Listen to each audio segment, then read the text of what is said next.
Good day, Crime Talk aficionados. My name is Scott Reisch, and this is Crime Talk. And today we have two guests with us. First, Mike King, and you may have already been aware of his YouTube site, Profiling Evil. If not, you need to go check it out. We'll put a link below. And also with us is Natalie Ainge, and she is one of the victims of the case that we're going to talk about with Mike here today. So let's, give him a warm welcome. And Mike, thanks for joining us. How are you today? Oh, it's great to see you again, Scott, and thank you so much. And I'm thrilled that Natalie was able to carve out a little time to come and join us in the discussion. Absolutely. That's great. And Natalie, thanks for being here. I appreciate you taking the time and your willingness to talk about your experience. Yeah, of course. I got stuck in some traffic on the way back from the airport, so I literally just pulled off the freeway. All right. Well, thanks. Be safe. That's for sure. So Mike, first, tell me a little bit about Profiling Evil. Tell me about your site. Tell the viewers about your site, and then a little bio about yourself, and then we'll get into your book. Oh, thanks, Scott. We actually started in June of last year, and so we've got about 9 or 10 months under our belt now.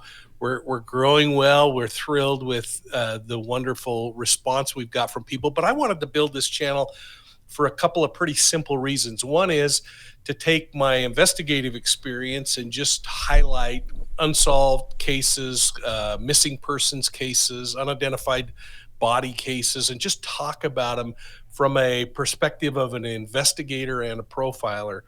But my secondary reason, and to me personally is equally important, is I wanted to rehumanize law enforcement in the public's eyes, because I just have felt like the last couple of years law enforcement's really taken a hit on the chin. And in some cases, like in what we're experiencing today with the Chauvin trial, some of it is well-deserved criticism, but police officers across the board, my experience has been the majority really want to do that protect and serve thing.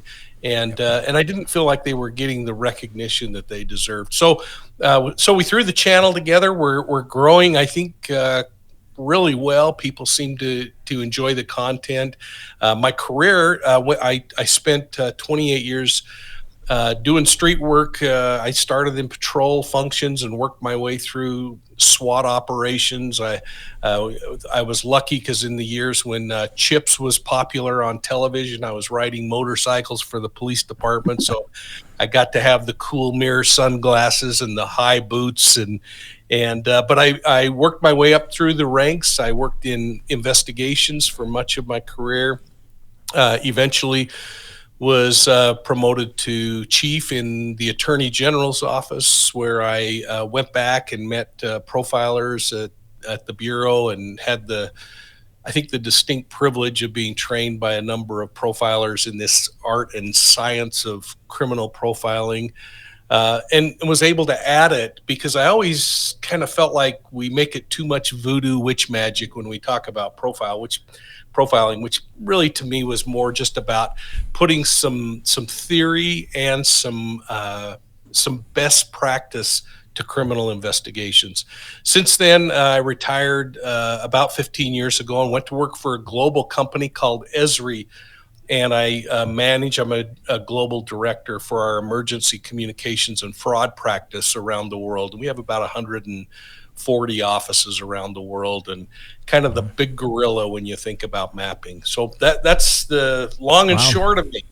That's amazing. So obviously, tell us about your book. I mean, this is, it's an interesting read, and it's interesting how, the case came to you. You're just kind of on duty, right? Yeah, it is crazy, Scott. I was actually working as a property crimes detective in the county attorney's office, and I'd been with the county attorney about 2 years. I was probably 11 or 12 years into my career as a police officer. my responsibility in the county attorney's office at the time was running undercover sting operations. And we were in the middle of an operation, and I happened to walk into the office one day just shortly after lunch, and the secretary grabbed me and she said, "Hey, can you take a moment and talk to this woman in the waiting room?" She said she's been waiting for a while. We don't have anybody available. So I was kind of the last rung on their preferred list ladder, and I went over and introduced myself to her. She's a very confident young woman, stood up, shook my hand, and said, "I've been involved in a cult that's sexually abusing children. Do you have a minute to talk to me?" And, holy cow, that opened up an incredible You didn't say, "Hold on, I'm operating a sting operation going on over here." And you can imagine this, Scott. And so we walked back into the office, and there's part of you that's saying, this person's crazy and I got to just get through this and move on to the next case. And we went back and she started to lay out the things that were happening, but she identified that it was a group, a religious cult in the northern end of our state that we had heard ghost stories about for years, but could never prove anything. And of course, then all of a sudden you start to get really interested. And as she laid more and more information out, it was that battle between what's believable and what's possible. And as it unfolded, it turned into one of the most incredible investigations I've ever been a part of. Yeah, I had a case very similar to that once where somebody walked in to the police department and said, "Hey, I want to tell you this story about how basically we've been kidnapped, held against our will, forced to have children, with these people, and the child is name is under the son, but it's really the dad's." And the detective, who I got to know really well throughout that case, was like, "I'm listening to this story. I'm like, I don't believe this. This is absolutely crazy." Yeah. And then the more he started to look into it, it was like, oh my gosh, this really happens. It happened. And so it just shows you that, life can be stranger than fiction, Yeah, and isn't that the truth? You can't write this kind of stuff. I mean, what I thought would be just a couple of moments to ascertain whether this person was sane or not turned into about a 3-hour interview. And at that point, we set up a meeting to meet the following morning again. And it was kind of getting close to the end of the business day. And I walked into the county attorney and I said, "You're not going to believe this." Yeah. And he didn't believe it. Well, I know sometimes things are so crazy that you literally just we need to have this person given a competency evaluation, right? How do I know what? It's just so bizarre. But I always thought all those crazy things that you heard about, or like on the crime shows, like, oh, man, these writers, how do they come up with this stuff, right? And then you figure out most of those writers were attorneys, or they went and got their stories from real cases. I mean, you don't have to make this stuff up. It really happens. They literally just change the names. It's amazing. People just think I'm crazy when I talk about stories, and they're just like, "Oh, that didn't happen." I'm like, it happened. No matter how bizarre you think it may sound. How a group of up to about 120 people could really be under your nose and getting away with something like this. And we had estranged husbands who came forward in custody battles and would complain and say, "I'm being forced to buy my son back for $10,000 to get custody of him, but I can't get access to my daughters." And law enforcement's normal response is, "It's a civil matter. Good luck and get them out the door." And Natalie can attest to why boys were not as important as girls within this group, but there were just so many people, and you think, how could you possibly have really 13 or 14 homes in a conclave with people with really bizarre behavioral things going on, and yet they slip under the radar? Yeah. Well, so tell us, where did your investigation lead, and what did you find out about this Zion Society? Well, I think the thing that first happened is the county attorney said, "You're no longer doing property crime. You now are a sex crimes investigator, and you're going to follow this through. And let's just chase a couple of these ghost stories and see." And the first ghost story when I was able to validate that was accurate, it was then, let's do the next ghost story. And of course, the interviews went on with this woman who came forward, who frankly, Scott, came forward acknowledging that she too could be charged with felony crimes of assault. And she was so concerned about getting this burden off her shoulder that she was willing to accept that responsibility.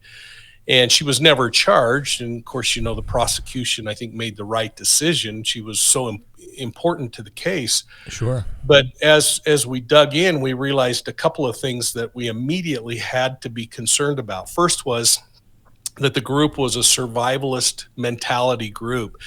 There were reports of semi-automatic weapons and weapons training and stockpiling of weapons in the homes. There were ghost stories that the homes were interconnected by alarm systems and that there were sentries. There was only one way in and one way out of this little community where they were living. And those sentries were posted around the clock, and they would report anytime someone came into the neighborhood that wasn't familiar to the neighborhood. There were concerns because there were neighbors reporting huge amounts of food and other kinds of commodities being moved after hours in the dark from home to home. So you had all these ghost stories going on. But the real concern was there were these allegations that the 32 children that were living there were potentially being sexually assaulted. And we could not tip our hand, even internally with police departments or others, to say we're investigating this group. We had to very clandestinely put together a case, and we had to do it quickly, knowing that children were at risk.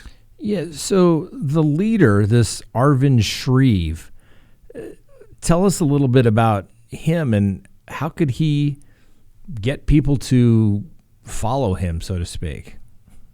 Yeah, and I want Natalie to jump in here because Natalie is a granddaughter of Arvind Shreve and knows him very well. But here is this kind of described as grandfatherly figure who people said was just incredibly sweet and kind, and he was a landscaper. In fact, he designed the landscaping around the courthouse. He was a fixture down there. Every judge, every lawyer, every cop in town knew who he was.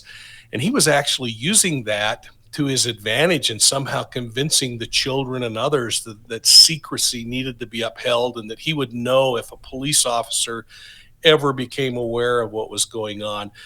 But he started to create in his mind this idea that he could have a commune. It started early on with his belief system in the Church of Jesus Christ of Latter-day Saints and polygamy.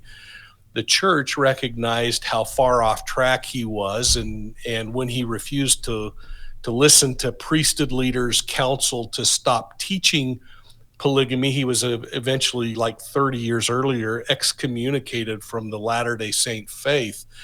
But it didn't stop his idea that he was a special emissary of God and that he had these special rights to bring together a group of women who would become his spiritual wives. Now, what we learned through the investigation was that he was secretly also going out and buying prostitutes and other kinds of things as he went, and we started to build a assessment on him that he was a predatory pedophile and that he was a sex addict, and all of this was built around him to justify his need or desire sexually.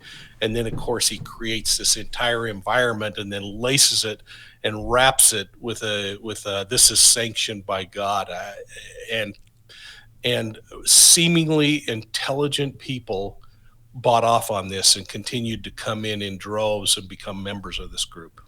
What was his goal and mission, so to speak, that would get these people to come and follow him? Like I get it's survivalist mode, but I mean, was everybody having a good, basically, good time as well?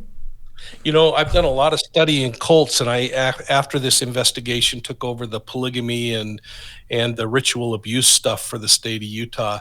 And the thing that I found consistent is that it's about the leader, and they somehow convince people that they have something additional light and knowledge that no one else has. They're a special breed of people that God's going to really take good care of because they're doing these things. And they take these seemingly intelligent people and convince them to start committing crime because God's law is a higher law than man's law, and they somehow buy off on this goofiness and start to become an integral part of it. But originally, now this is a guy who had probably 30-ish wives at the time of the arrest, aging from age, get this, 2 to 64.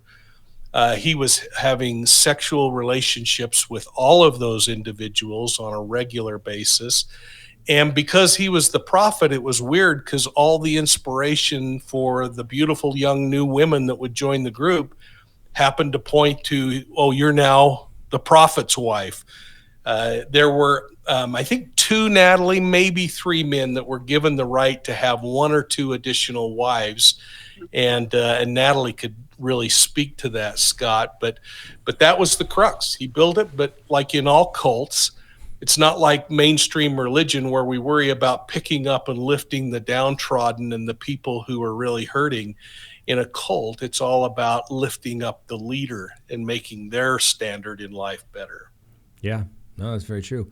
Natalie, tell me, what was your experience like? At what age were you brought into this? And did you ever think, hey, this is wrong, or I'm just following what I'm being told? Well, I was born into it because my father was Arvind Shreve's son, and my mother was college roommates with one of Arvind Shreve's wives. And after she left her first husband and her 4 kids behind to join this cult, I was born into it. Like my dad's first wife and my mom were pregnant at the same time. Like I have a brother that's 3 weeks younger than I am. So I was there until 1991. So, being born into it, I think there are a lot of times when we didn't realize that anything was wrong because it was our whole world, and we weren't allowed to watch TV. We weren't really allowed to have friends outside of the cult. We didn't go to school. And nobody really went anywhere alone, even to grocery stores and the bank and that kind of thing. Like money was just handed over to him or whoever he decided handled finances. And so there were a lot of things that I feel we all felt we didn't enjoy or we didn't like or we didn't want, but I think most of us were very impressionable and brainwashed from a very young age. And when you didn't know, you didn't know this wasn't normal. You thought everybody kind of went about this. Right. Yeah. And I think one of the things that Arvind excelled at was using people, I feel, I don't want to disagree with Mike, but I wouldn't say necessarily that a lot of these adults were that intelligent, because I think he found, like a lot of these kind of megalomaniacal people do, very gullible, impressionable, damaged, broken people. I think he knew exactly who to look for, especially in women. And he could very quickly manipulate them into doing what he wanted by playing on their fears and then dangling some kind of carrot of eternal salvation and that he has some sort of truth that nobody else had. Yeah. And so I think that's very seductive to a lot of lost people, So no, absolutely. I mean, I had a case that started out where everybody thought it was some sort of cult ritual, and several children wound up deceased, and very similar in the sense that they're all kind of getting together looking for this higher purpose. Like, hey, if you eat the way I do, if you dress the way I do, you follow me, we're going on this journey, we're going to find this higher enlightenment, and join me, be part of it, so you don't miss it. And I've also you see a lot of it now with a lot of the constitutional people that say, oh, you don't have any authority over me, but I found this case that I really like, so I'm going to use that, and I'm going to cite this and that. It's just nonsense. But you find it's usually people that have lost their homes in foreclosures. And so it's like kind of their way of being part of the group of saying, we're going to stick it to the man, so to speak. Right. And, they find those people that have that similar hardship, so to speak, that bonds them all together, that they can really relate to. And they're like, we're going to the promised land. Come with us. Exactly. Yeah. Exactly. That's right on, Scott, because one of the things that he focused on was he looked for women recently divorced or going through divorces that were working hourly wage jobs, because there was a greater dependency for them to have some security in their life. And immediately they would offer them housing and food and childcare.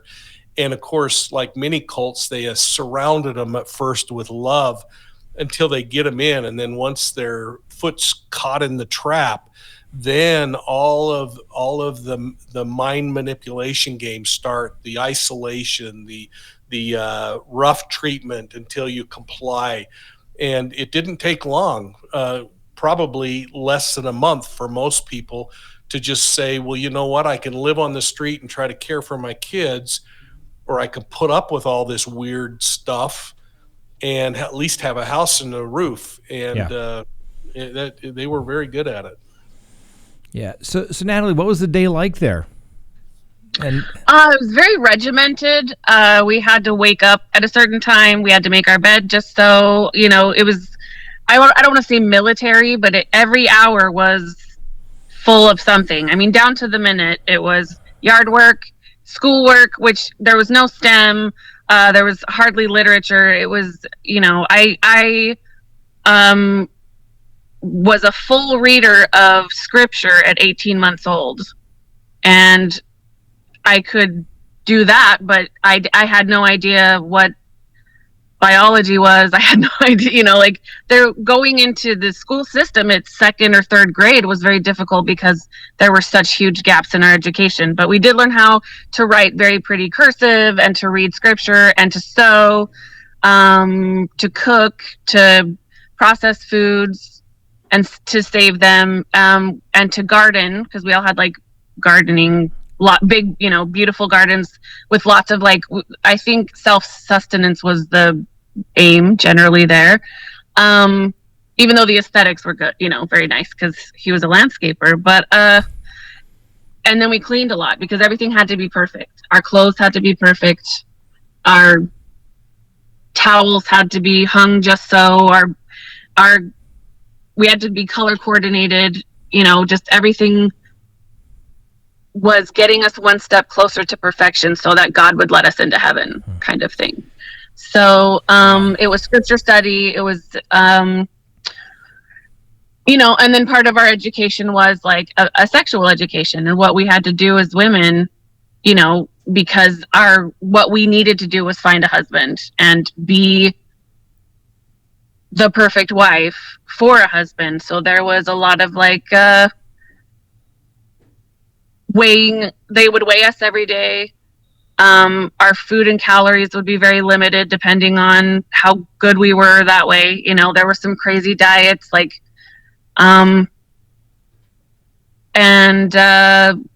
were kind of segregated and isolated, and especially from the boys if there were young boys. So it was all the girls would usually be in one place and all the boys would be getting a different education. I don't know what their days were like. There weren't very many of them. Yeah. And then,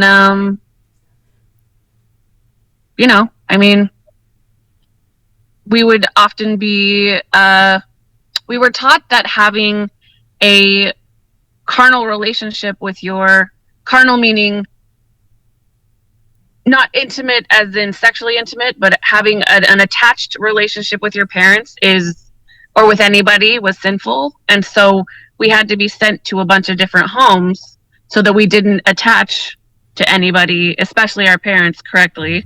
Part of the isolation. And yes, yeah, and then we were isolated, and in that way, we had to learn and unlearn rules very quickly. We had to deal with other people's tempers, and ways of living in their homes, and usually you're living with a man who wasn't related to you, and so that comes with its own problems, because possibly this guy was being groomed to be your husband later, kind of thing. Sure. So Mike, where did your investigation, why don't you tell everybody how you basically were able to discover more instances of laws being broken, and how did you ultimately get him? Yeah, so we started looking at these, and of course we had to work under the radar for fear that we might lose evidence when it came time to have the raid. And some of the stories that we learned along the way were not only were the children being sexually assaulted inside the homes in the compound, and when I say sexually assaulted, Scott, I mean everything from aggravated rape down to simple touching. And these children were being exposed daily.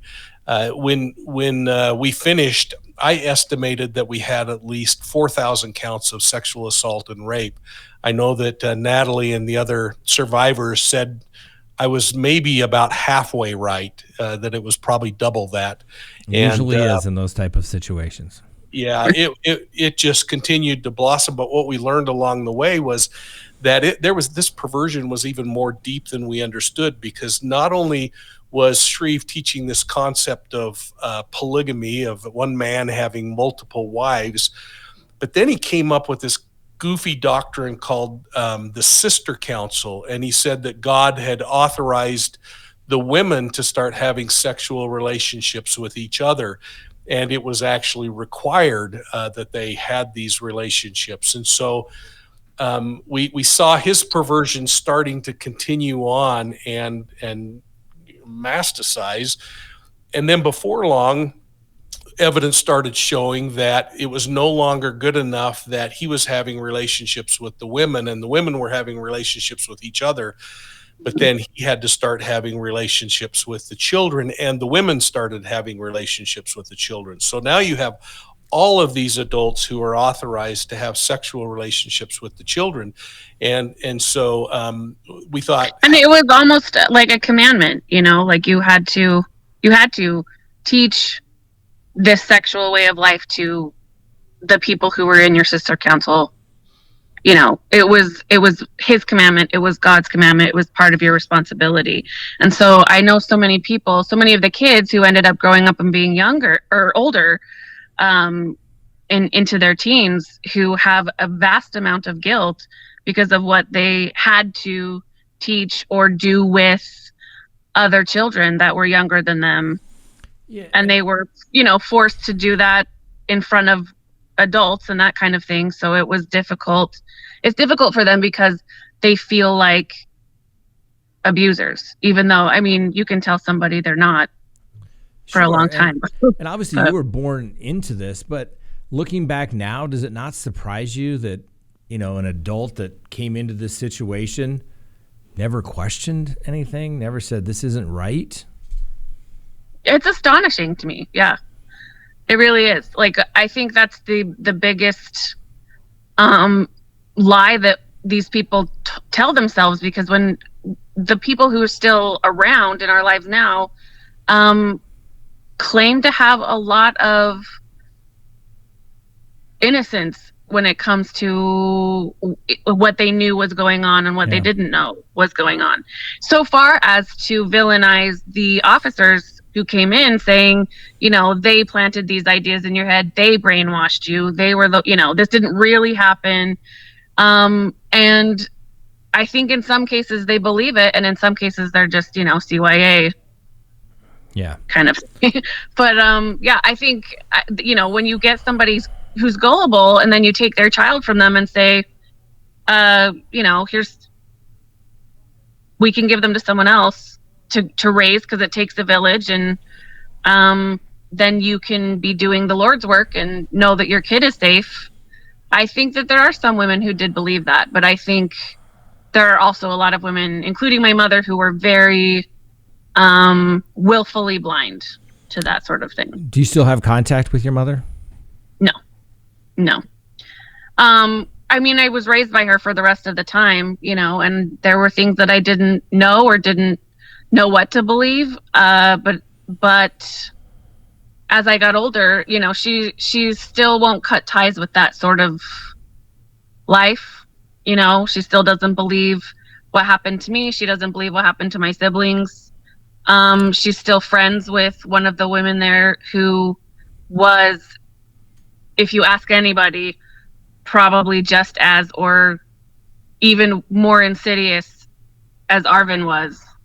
And she won't hear it. She doesn't believe that this woman did what she did, even though she spent a decade in prison. Yeah.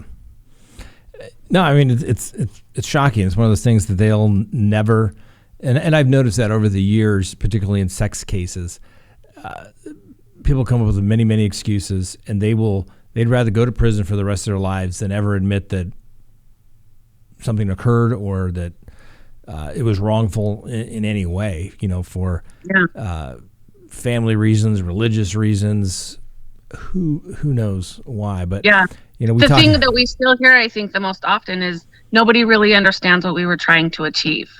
Nobody really understands the dogma behind what we were doing. They're not enlightened enough. If they knew what was going on, they would come and join us. Mm-hmm. Yeah. Everyone else is a bunch of idiots, and we're the only smart ones that have cracked the code. To show how aggravating this was, Scott, the children were actually trained. The group knew that one day police would come and investigate, whether it was because of a custody battle or something else.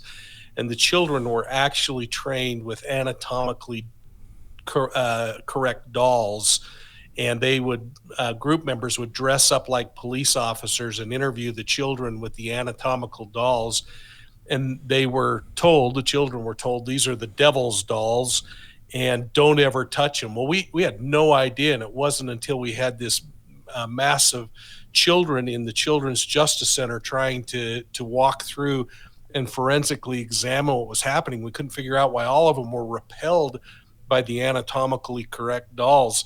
And it wasn't until later that we figured out. In fact, one of the group members, when I said, we can't get the children to even help us understand with a doll. And she said, oh my goodness, it worked. And it was all down to this training to keep us from being able to use those to help uncover information. Yeah. So Mike, how long did your investigation, from the time that the woman walks in and you just kind of take the courtesy call there at the desk, how much time from there till the end of your investigation where Mr. Shreve and his compatriots were arrested? Well, so I immediately, after getting the county attorney's blessing, went to the largest police department in the area and asked for a number of hand-picked detectives to help me in the case. We then enlisted a few other experts, and we went round the clock for about 30 days investigating this case and building enough that we could do the search warrant. We then went to the judge, and we were able to get a search warrant for 8 of the 13 homes, and we were able to get pickup orders for the children to take them into protective custody. And our primary goal was to arrest the self-proclaimed prophet Shreve and take him into custody, with the idea that we would then make additional arrests.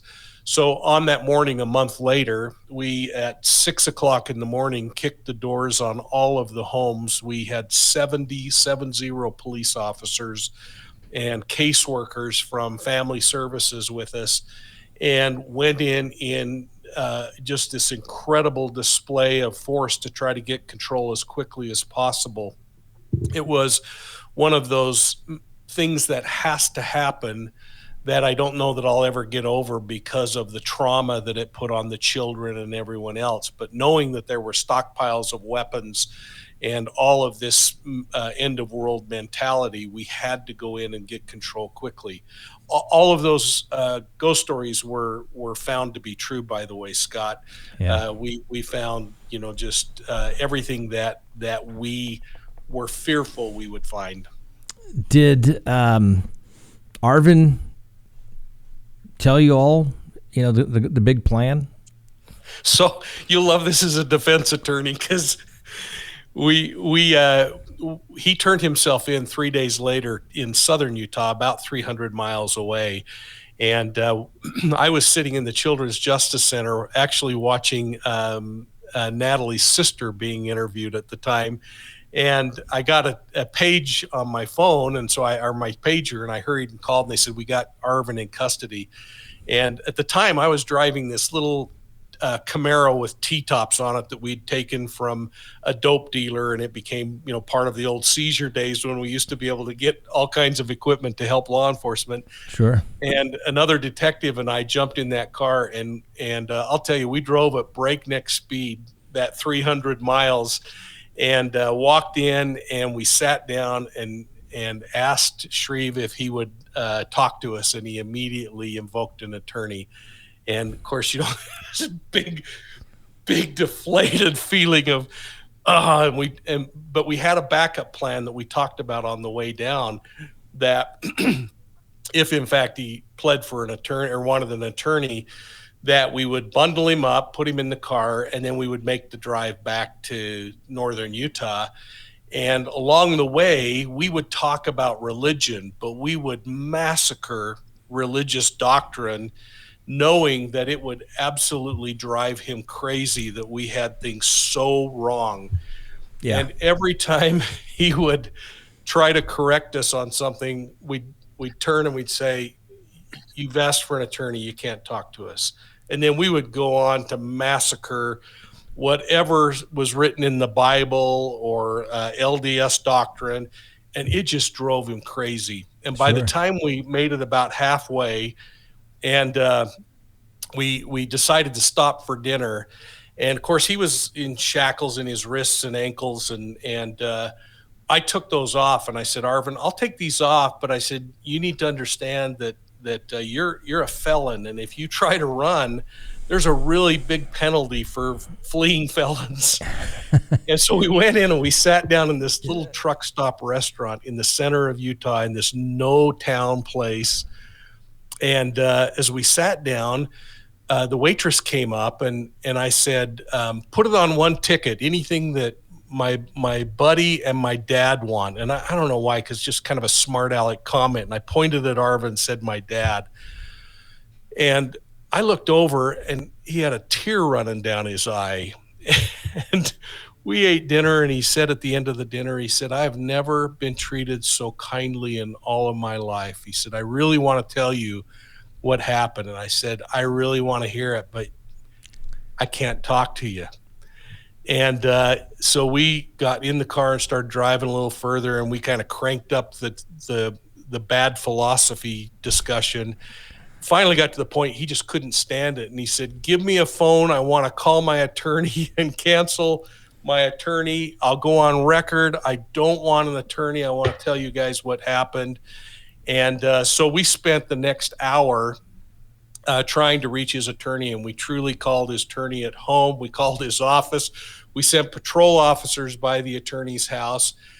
And he said, I got to get this off my chest. And so we pulled into a highway patrol substation. Sure. And this poor highway patrol sergeant was standing there. We said, come with us. we re-Mirandized him, and we said, now, Arvind, you don't want an attorney, even though you've invoked one. And we said, now we're going to leave the room, and we want this patrol sergeant to talk to you and try to talk you out of this. And so we had this great conversation recorded of him saying, I no longer want my attorney. And at that point, he opened the floodgates and gave us count after count after count, I think to 32 counts of sexual assault and rape. What made him tick? I mean, what was his motivating factor? Was, like you said, it was the sex addict, and this is just his way. And I mean, did it just kind of happen just kind of grew into something bigger, and and he couldn't stop it, but figured, what the hell, let's just go with it? Or did he have some other evil, motive that was going on? I'm going to let Natalie maybe answer that, but I'm going to preface it with this. The investigation showed that he actually confessed to having tendencies of watching young girls at the high school football games, fantasizing about girls, turning to look up their skirts as he sat on the stands. He then let it be known that he had he didn't let it know. I had actually found 4 prostitutes that he had frequented. And of course, we used that as one of the interrogation techniques because he kept saying, no, I would never do anything. And finally, I just slid their pictures across the table and said, here's what Melanie said. Here's what this one said. And so once he started realizing that the house of cards was collapsing around him, then he started to say, well, here's why I did it. And of course, for him, the reason why was because I was commanded of God. And I remember him saying, I even told my wife, I don't want to do this, but I don't want to offend God.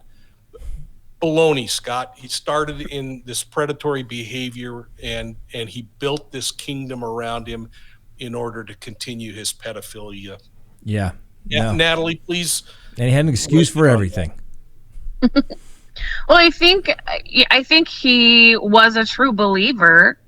At first in the LDS faith, and then later in his own relationship that he feels like he had with the divine, God. And I think he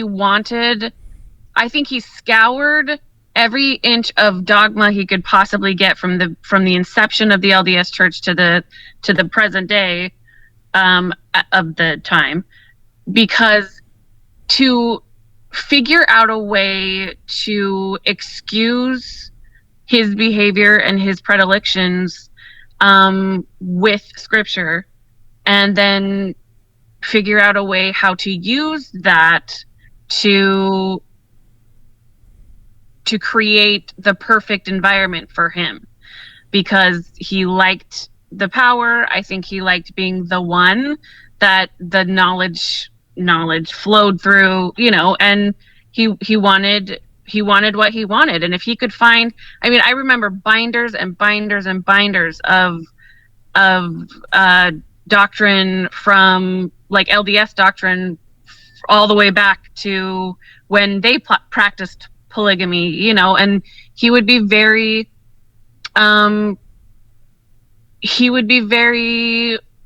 upset with the church about how they would cave to the government when the government they only stopped polygamy because the government told them they had to. They only allowed black people into the church because the government said that they couldn't discriminate anymore. And so that upset him. That's where he thought that the leaders of the LDS faith went off the rails and started listening to men instead of God.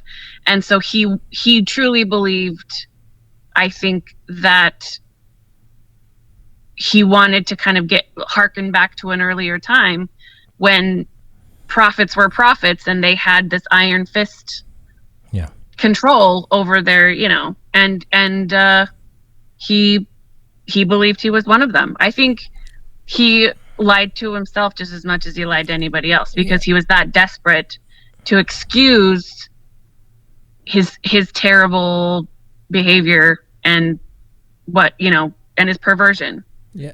So Natalie, obviously this was when you were much younger, but we kind of talked about this last night in our live. Is what are you supposed to think when the truth turns out to be a lie? How'd that affect you?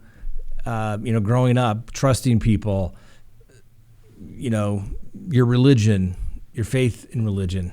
How's that affected you? I don't know. I think I'm an incredibly cynical person. I have a hard time trusting anybody's anything at face value. You should become a police officer or a criminal defense attorney. Tell them the truth. You've met the qualifications. Usually it takes years. I worked for the Utah County Sheriff for 11 years. Okay. So I did evidence collection for the officer involved shooting task force. I worked on the white collar crime task force. And then I worked in I started off like working in the medical division of the jail. And so I think that also sometimes colored my vision of other people too, because I feel like, I saw a lot of stuff there as well. But I think it soured me for sure on believing anybody who like claims to have arbitrary knowledge without any kind of empirical data to back it up, kind of thing, Prove it. Yeah, prove it to me. Like, right. Trust but verify. Right. Or just verify. Like, I can say, prove it. I like you as a human. I don't think you're lying, but also like you're full of shit until you tell me, like, until you prove otherwise, basically, Yeah, well, and I think that's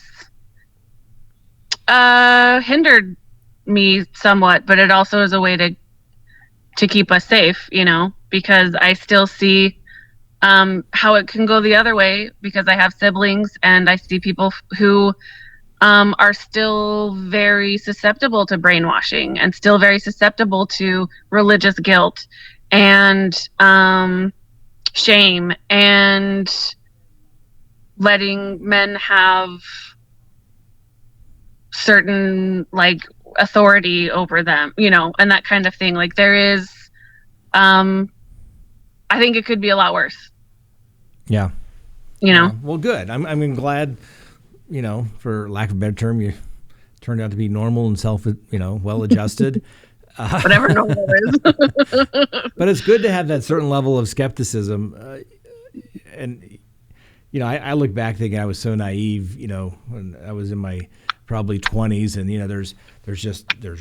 there's black and there's white, there's the line, right, wrong, truth, good, And then as you get older, you're like, well, maybe it's a little in between. And then you start realizing all these people that say they're good are not always good. Right.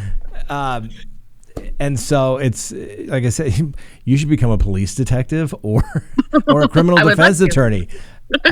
Just because you become very skeptical and cynical of lots of things, right. where it's like, okay, prove it. You say they're going to say this, bring them in. I want to hear it, Yeah.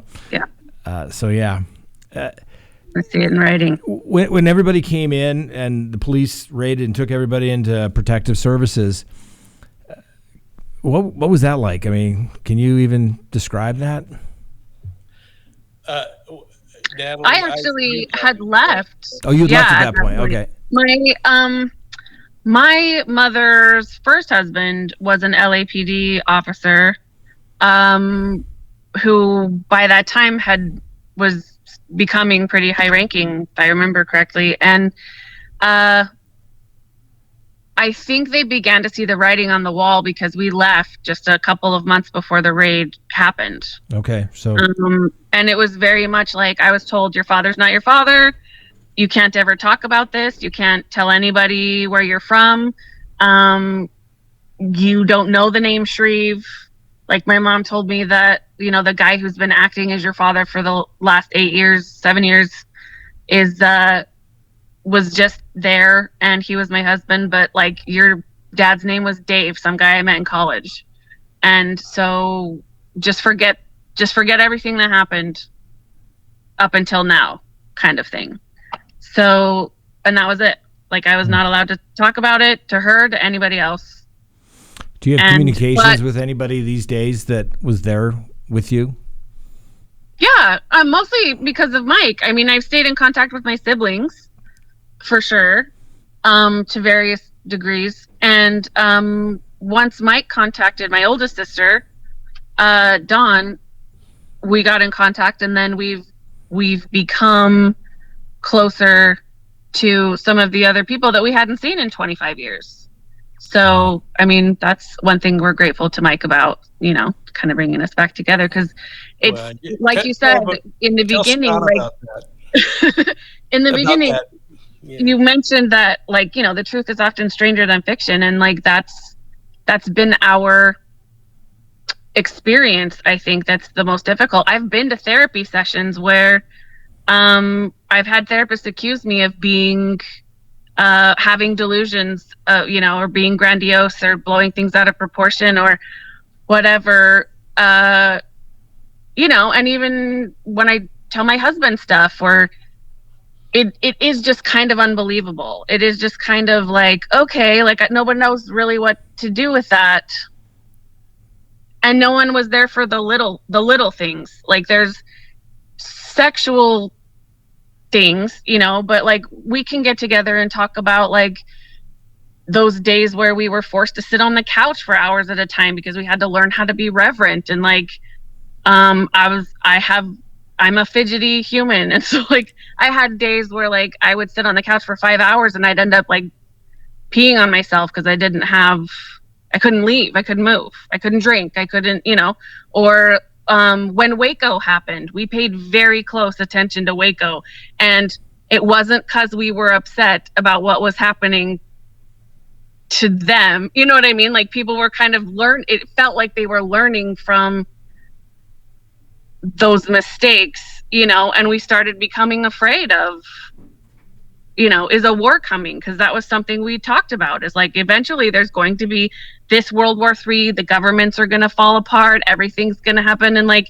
someday you're going to have to fight for God and like that, and maybe die for that. So there's stuff like that that's like that sticks with you, I think, too, that you don't get asked about very often because it's not the sexy stuff. But it still paints who you are as a human. All that stuff definitely forms who you are today. Adversity forms who you are today, and you've obviously persevered. That's great. So how did Mike get you all together with your siblings? Just on Zoom. He started writing this book, I guess, and he's just reaching out to see if anybody wanted to talk to him. And I was really sad sometimes that some people wouldn't, because there are people that I'd love to see again or talk to again that I was friends with as a young child, and they're some of my only good memories. But we just all kind of had a Zoom call to talk about things so that he could do research for his book, and we just have kept in touch since then. So it was really remarkable, Scott, because about 2 years earlier, I'd received an email from independently two of the survivors of this case asking me for help in understanding a lot of the emotion they were feeling. I didn't want anything to do with it, and I didn't want to deal with it. And I very kindly told both of them, good luck in your futures, and I just have nothing to offer.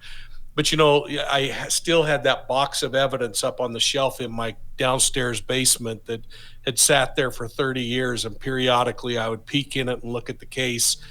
But I couldn't get over the guilt that I felt by telling them no.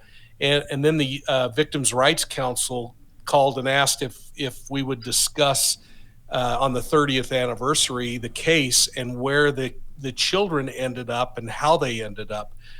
And I couldn't get these kids out of my mind. And so we started reaching out and we brought them together. And this was the first time that many of them had seen each other in 30 years. And they were giggling, they were squealing, there was some of the toughest Navy cursing I've ever heard going on.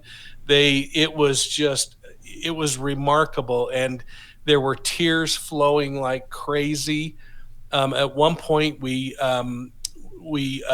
went through the search warrant video, and for some, when they saw certain rooms from the search warrant, they completely lost it. It was so gut-wrenchingly painful.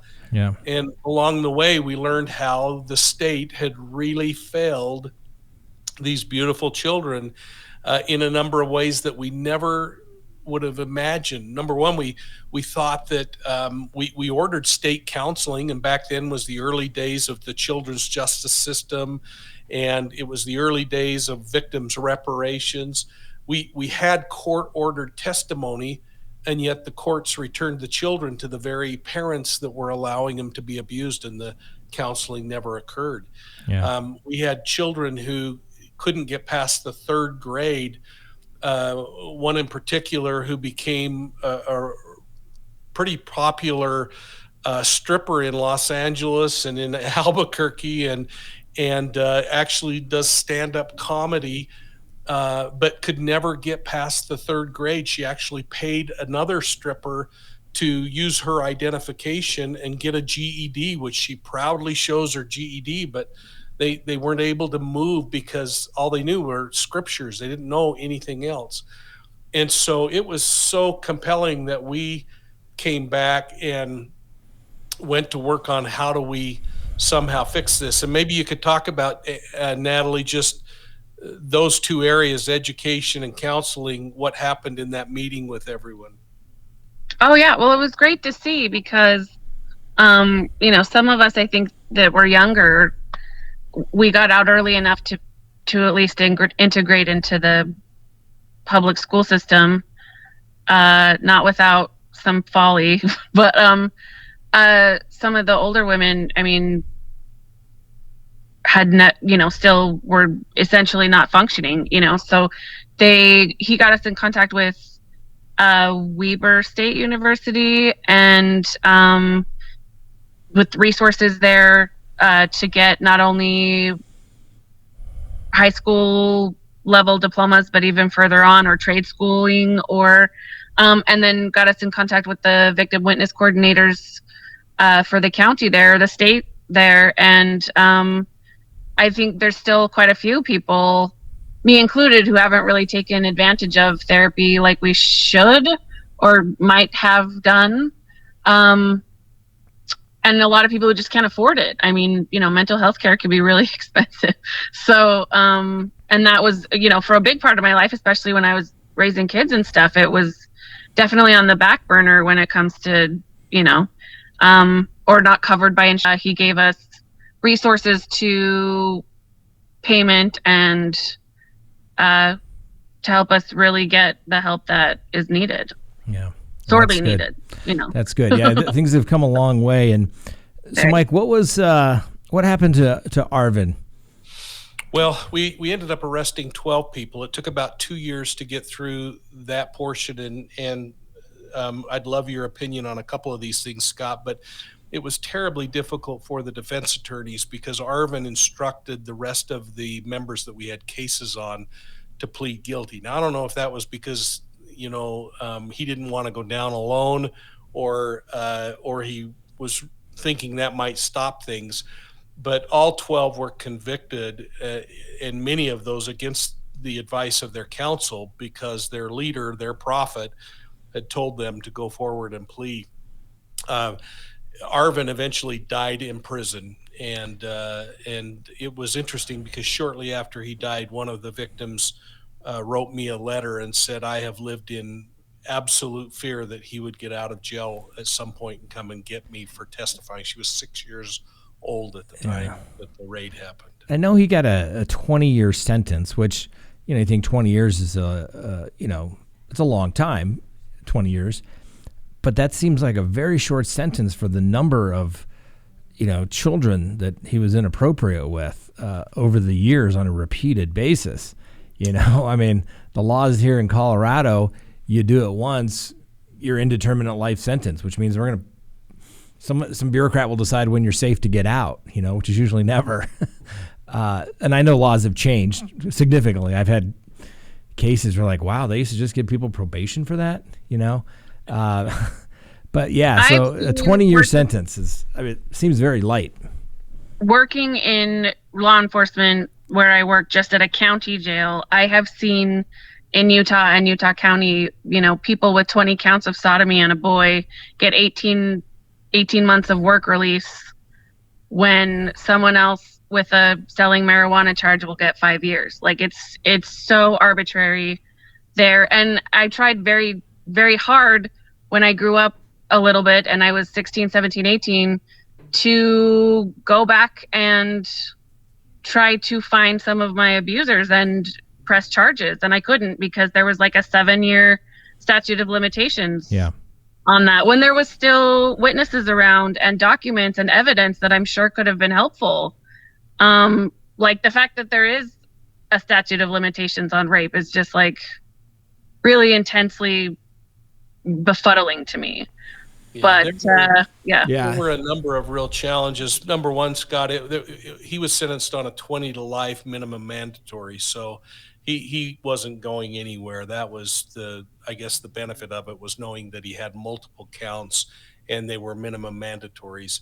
But what we did is we also realized, and it took years to accomplish this, but we realized how punishing the criminal justice system was for children who were forced to testify in preliminary hearings and just be eaten alive and then refuse to testify once it got to hearing. And those laws have changed now to where those children's testimony can be entered without having to have the child go through that. We saw that those issues with statutes of limitation now have evolved and broadened so that a victim of sexual abuse as a child can actually file later than that statute. So many states have changed, expanded those. But boy, it was a terrible system back then. Yeah, I had a guy once, when I got him, he was on his third sexual assault, and I'm trying to figure out what his first two were, and he literally got probation. It was like, don't do it again, Yeah. And this was, he would have been in the early 80s, I guess, those cases, and just befuddled, that he got such a slap on the wrist. But I think it was one of those things that people just didn't want to talk about, and if we don't talk about it, it didn't happen. And if it didn't happen, well, it just didn't happen, and we don't have to talk about it, Well, and it looks bad, if it's happening in your city, it looks bad that it had been happening so long. I mean, nothing against the Ogden Police Department. They did a fabulous job with the resources they had, but I've been in those meetings with our local district attorney that I worked for, the investigations department at our county attorney's office, saying okay, how do we deal with the PR situation of this has been going down for 10 years and we didn't know about it. So I think sometimes that's a thing. I think sometimes it's just, crimes against women have been a little less important, and I think that is changing, especially recently. So I think it is. I think it is changing. There's, we've seen lots of people in position of power that have been prosecuted or, lose their career when, it's clear that they're pigs and, they need to go. I'm not going to get into it, but there's a guy in New York that, why is he still there? But bothers me every day. But, he's a pig, but he's a politician. So I guess he gets a pass because he's a political pig. But with a family dynasty, which is a whole nother, that's another podcast. Well, as we talked about last night, there's kind of a 2-tier system, unfortunately, but it takes time, and the police departments, I don't think they went around ignoring anything. I don't think they do that. They just there's only so many hours in a day, and there's only so many resources that they can devote to it. Right. It's funny. And they were dealing with, in this case, a man who made it his position to know what those limitations were, and to really fly under the radar, and like you said, he was like the Edmund Kemper of sex abusers or whatever, but he wasn't causing any trouble out in town. He wasn't, oh, it's just a divorce case. Yeah, they're saying the kids are being, right. He wasn't doing anything, but at least somebody had the courage to come forward and do it. And, fortunately Mike had the courage to say, hey, I got to look into this a little further and not just dismiss it as, oh, you're some crazy lunatic. Let me take your report and file it away. And, right. Hats off to Mike. I mean, he probably changed for the better, most of those people, if not all of them. We talk about that all of the time. Where would we have ended up? My siblings and I were pretty young. We hadn't been married to anybody yet. And even though other things had happened to us sexually, we weren't completely indoctrinated. Most of us have been able to kind of integrate back into society a little bit better than a lot of other people would. And we talk about it all the time. If Mike hadn't come when he did, and if where would we be now? Like, what would life be like? It would be a nightmare. Yeah. So Mike, where can everyone get your book? How do they go about getting it? Thanks, Scott. Profilingevil.com. If you go there, you'll be able to get it in a couple of weeks. You'll be able to get it on Amazon, but the easiest place is there. It'll direct you over to Amazon if it's a paperback you want. But if you want the hardbound, profilingevil.com. And something that I haven't been sharing publicly, but I was counseled that I should, Scott, is I've been really blessed with. I have a career and I'm doing well. The proceeds from this book are going to the Children's Justice Center and to other kinds of events that deal with child sexual abuse. This was such an honor for me to be able to tell these kids' stories. And I keep calling them kids. I mean, you see these beautiful adult women now. I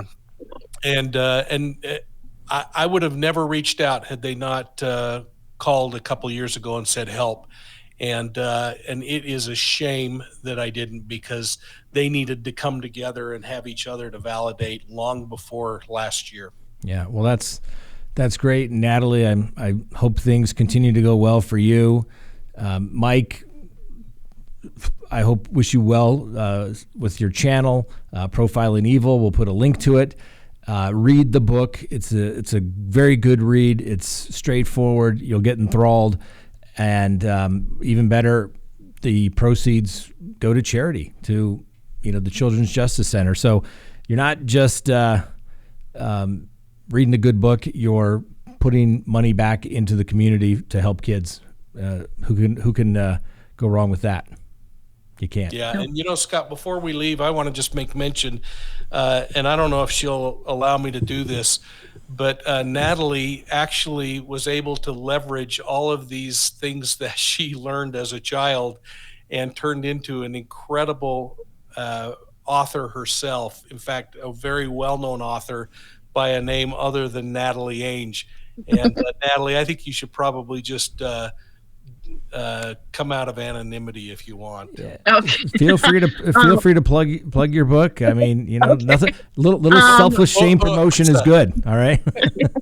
I write for Macmillan and St. Martin's Press as Kerrigan Byrne. I write mostly historical romantic fiction and some historical crime fiction under the same name. It's Byrne, Irish spelling Byrne.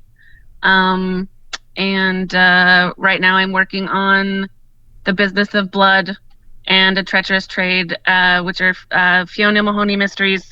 She does the job that I used to do, which is cleaning up after crime scenes when the officers leave, and bagging and tagging evidence and getting rid of the blood. So she usually finds her own evidence, gets involved. So all right. Well, kind great. of amateur, yeah. Congratulations! I'm glad that's going well, and I wouldn't have known that, Mike. Thanks for letting us know. Oh, you got to look her up. I mean, her covers are those incredibly steamy, beautiful books. I just think it's so fun what she's been able to do, and I'm so proud of her and the other survivors, because that's the real message from my standpoint, Scott, is they beat them in the end, and they are the victors. The truth always comes out. May take a little time, but the truth comes out. So I'm glad you made it, Natalie. Guys. Thank you so much for having me on. All right. Well, thank you. And thank you, Mike. Thanks. Great interview, great book. Everyone, Profiling Evil, go subscribe to his page. Make sure you come back to mine, but go subscribe to his page. All right. And we look forward to talking to you again. All right. For the few that aren't already subscribed to your page, Scott, we keep chatting you up. So thanks for everything you've done. You've been such a good friend, and I really appreciate it. And Natalie, I just love you and the girls, and I just am so proud of you. Thank you. I appreciate you guys so much. All right. Have a great day. Weekend. You too.